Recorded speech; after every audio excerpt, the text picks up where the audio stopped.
Hi! The question I'm looking at today is whether Anne Boleyn was a murderer. Yes, you heard that right. In my copy of The Other Boleyn Girl by Philippa Gregory, the famous novel that was made into 2 films, there is a Q&A section. In part of her answer to a question about whether Anne Boleyn really slept with her brother George Boleyn, Lord Rochford, to get pregnant and give Henry VIII a son, Philippa Gregory states that, and I'm quoting here, Anne was not a woman to let something like sin or crime stand in her way. She was clearly guilty of one murder. This isn't in the novel. This is in the Q&A section at the back of the book, asking Gregory about the real history behind the book. Gregory is stating there as a fact that Anne Boleyn committed at least one murder. Whose? Well, I can only assume that she's talking about the deaths of Bennett, Curwen and Alice Tryppytt in 1531. Bennett and Alice were 2 poor people who'd visited the house of John Fisher, Bishop of Rochester, on the 18th of February 1531, requesting alms, as in money to help them. They'd been fed some leftover soup or pottage that had originally been served to the bishop and his guests. According to Eustace Chapuis, the imperial ambassador, all who tasted it, including the household servants, were ill and on the point of death, apart from Fisher, who didn't have any. But Bennett and Alice died, perhaps because they were more vulnerable, of poorer health.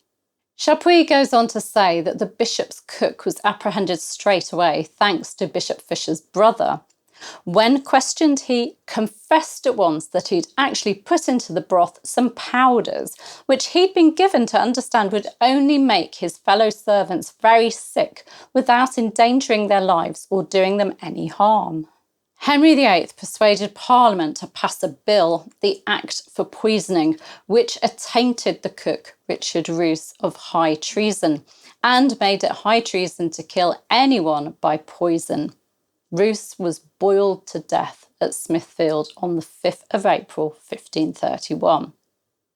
Chapuis went on to say, the king has certainly shown some displeasure at this, but whatever demonstrations of sorrow he makes, and this is sorrow for the people dying of poison, he will not be able to avert suspicion from falling, if not on himself, for he is too noble-minded to have resource to such means, at least on the lady and her father.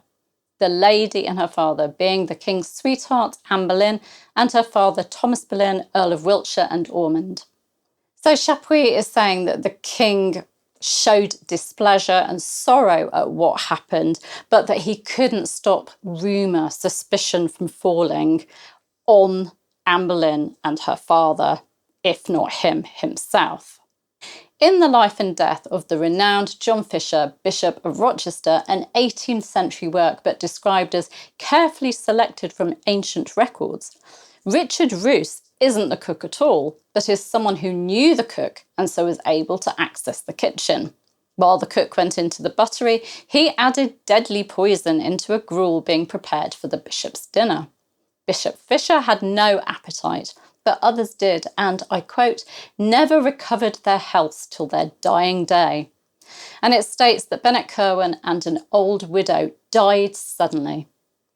Interestingly, the book goes on to tell of another attempt on the bishop's life when a cannon bullet was shot through his house close by his study window.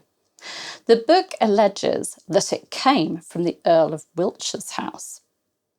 Now, I've only seen mention of this cannonball attack in later sources, 18th and 19th centuries, and there's actually no source mentioned for it.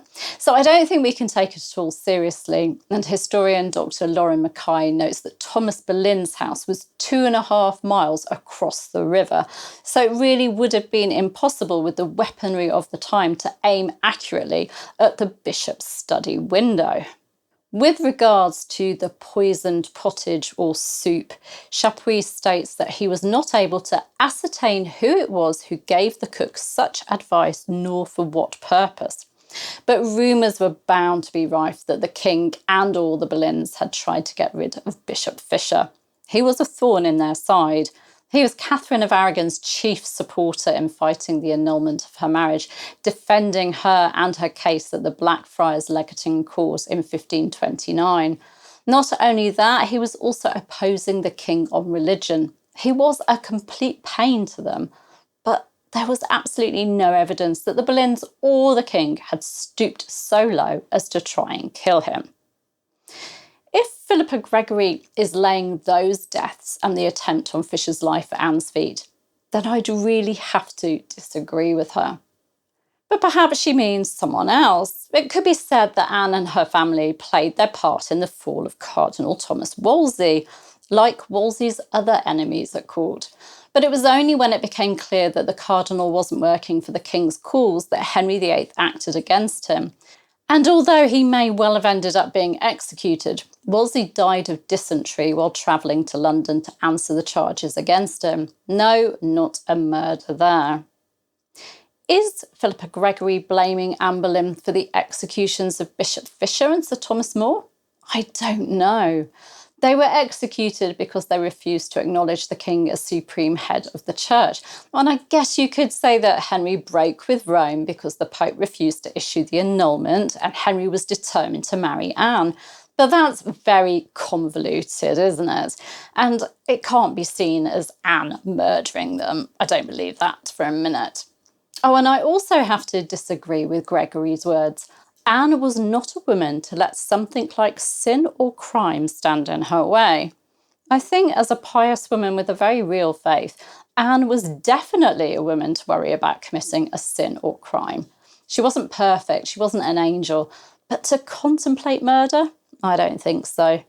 There's a huge difference between ranting about wanting someone out of the way and actually killing a person. It's a very weird claim, isn't it? And strange to state it as fact. Am I missing something? Could Philippa Gregory be actually referring to someone else? Well, please do let me know in the comments. Please do let me know your thoughts and opinions on this. It's quite an interesting claim. Anyway, I look forward to reading your comments and I'll see you soon. Take care. Bye-bye.